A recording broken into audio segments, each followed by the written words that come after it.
Hello दोस्तों, तो कैसे हैं आप लोग। मैं मुबारक खान आपका दोस्त। आई होप कि आप लोग सभी मस्त होंगे, स्वस्थ होंगे। तो चलिए आज स्टार्ट करते हैं हम हमारे टॉपिक को। लास्ट वाला रीनल सिस्टम जो हम पढ़ रहे थे उसी को हम अब आगे कैरी ऑन करते हैं। तो लास्ट में हमने यूरिनरी फ्लो के बारे में पढ़ा था। तो आज इस टॉपिक में हम पढ़ने वाले हैं ब्लड फ्लो के बारे में, कि किडनी के अंदर कैसे ब्लड एंटर करता है एंड कैसे ब्लड की सप्लाई होती है पूरे किडनी के अंदर, एंड किस तरह से यूरिन का फॉर्मेशन होता है एंड देन वो फिर वापस कैसे कैसे चला जाता है। ठीक है, तो चलिए स्टार्ट करते हैं हम। सबसे पहले मैं आपको बता दूं कि आपको ब्लड फ्लो पढ़ने से पहले हम थोड़ी सी नेफ्रॉन के बारे में जानकारी लेंगे। नेफ्रॉन को डिटेल में हम आने वाली क्लासेस में पढ़ेंगे, लेकिन अभी मैं आपको थोड़ा सा बता देता हूँ सिंपल, ताकि आपको ये ब्लड फ्लो समझने में आसानी हो जाए। नेफ्रॉन, ठीक है, तो नेफ्रॉन को अपन पढ़ने वाले हैं। नेफ्रॉन क्या होता है, देखो बेसिकली मैं आपको एक डायग्राम बना देता हूँ पहले।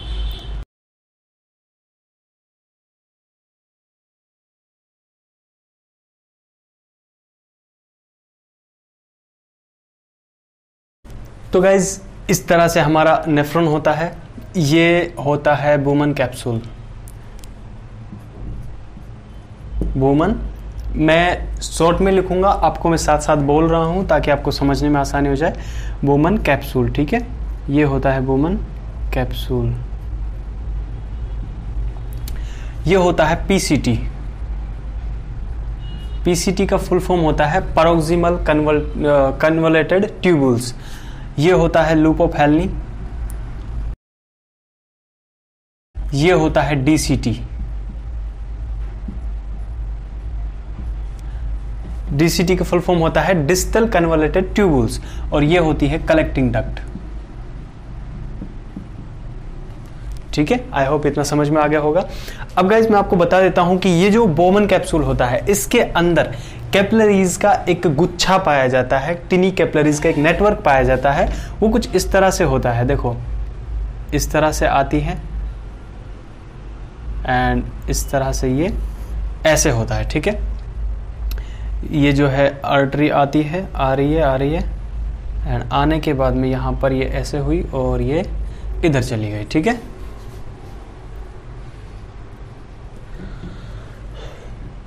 ये कुछ इस तरह से, मैं इसका नाम मिटा रहा हूं ताकि समझ में आ सके आपको।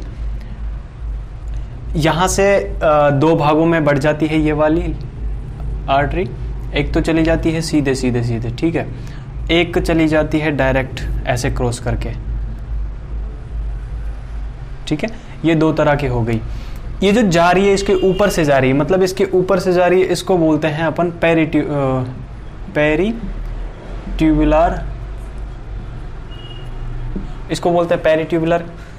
एंड ये जो है इधर से जा रही है, इसको बोलते हैं अपन वासा रेक्टा।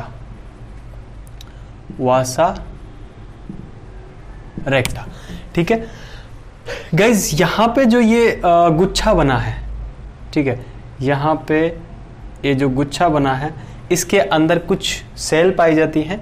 इस सेल के ये कहां पे पाई जाती हैं, जो ये कैपिलरी है, ठीक है, ये जो आर्टरी आ रही है इसको बोलते हैं अपन एफरेंट आर्टेरियोल।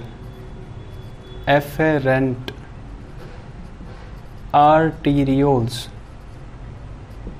ठीक है, ये जो है, ये जो जाने वाली है, इसको बोलते हैं अपन इफरेंट आर्टेरियोल्स।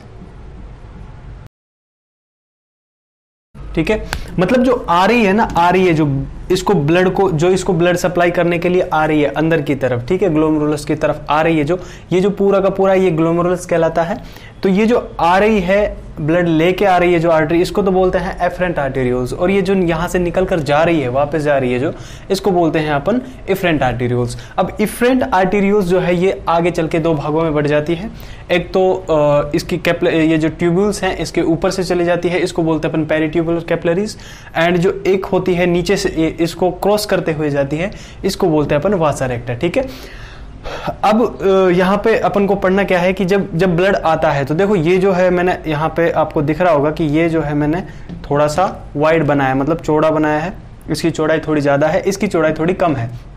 इसका रीज़न ये है कि जब यहाँ से ब्लड आएगा, मतलब बहुत ज़्यादा फ्लो में आएगा, मतलब बहुत स्पीड में आएगा और ज़्यादा आएगा ब्लड, तो यहाँ पे आकर यहाँ पे ये जो है इसमें प्रेशर बनेगा, क्योंकि आगे जाने के लिए जगह नहीं है, तो यहाँ पे सिंपली प्रेशर बनेगा तो यहाँ पर एक छोटे छोटे छेद होते हैं, वो डिटेल में अपन पढ़ेंगे। और जब ये जो लेयर होती है, ये जो मेम्ब्रेन होती है, ये सेमी परमेबल होती है और यहाँ से जो छोटे छोटे पार्टिकल्स होते हैं वो निकलकर यहाँ पे बूमन कैप्सूल में आ जाते हैं। और ये बूमन कैप्सूल में जो पार्टिकल्स आते हैं, जो भी वाटर होता है वगैरह वगैरह, जो भी एक्स्ट्रा चीज़ें होती हैं, जो वेस्ट होती हैं, वो यहाँ पर आ जाती हैं। अब यहाँ पे आने के बाद में ये सिंपल फिल्टर होते हुए चली जाती है। तो ये जो आता है इस तरह से यूरिन का फॉर्मेशन होता है। एंड यहाँ से जो बचा हुआ साफ ब्लड है, जो जिसमें अब जो बच गया है, वो आगे इफरेंट आर्टेरियोल्स के थ्रू आगे चला जाता है एंड पेरिफेरी ट्यूब्यूल्स में चला जाता है। अब गाइज इसमें जो मैंने आपको बताई कि कुछ सेल पाई जाती हैं यहाँ पे, ये सेल कहाँ पे होती हैं? ये जो अपनी ये कैपिलरीज है ना, जैसे ये एक कैपिलरी हो गई, एक ये कैपिलरी हो गई, तो इसके बीच में पाई जाती है ये वाली सेल, ठीक है। ये इस तरह से बीच में सेल पाई जाती है। इन सेल्स को अपन बोलते हैं मीजेंजियल सेल।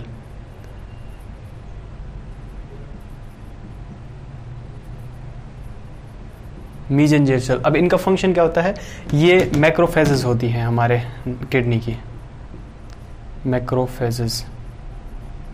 मैक्रोफेजेस का मतलब होता है कि यह ऐसी सेल होती है जो कि हार्मफुल सब्सटेंट, हमारे बॉडी के लिए जो भी हार्मफुल सब्सटेंट होते हैं, हमारी किडनी के लिए जो भी हार्मफुल सब्सटेंट होता है, उसको खत्म कर देती हैं, उसको खा जाती हैं, उसका फैगोसाइटिस कर देती हैं। तो ये उसको मार देती हैं ताकि हमारी बॉडी को कोई नुकसान ना पहुंचा सके, कोई भी ऐसी चीज। तो ऐसी जो सेल होती है उनको बोलते हैं मैक्रोफेजेस। और ऐसी मैक्रोफेजेस हमारे हर बॉडी के अलग अलग पार्ट्स में अलग अलग नाम से जानी जाती हैं, बहुत सारी होती हैं। तो यहाँ पर सिंपल नेफ्रॉन में कौन सी पाई जाती है? वो होती है मीजेंजियल सेल, ठीक है। इतना समझ में आ गया होगा।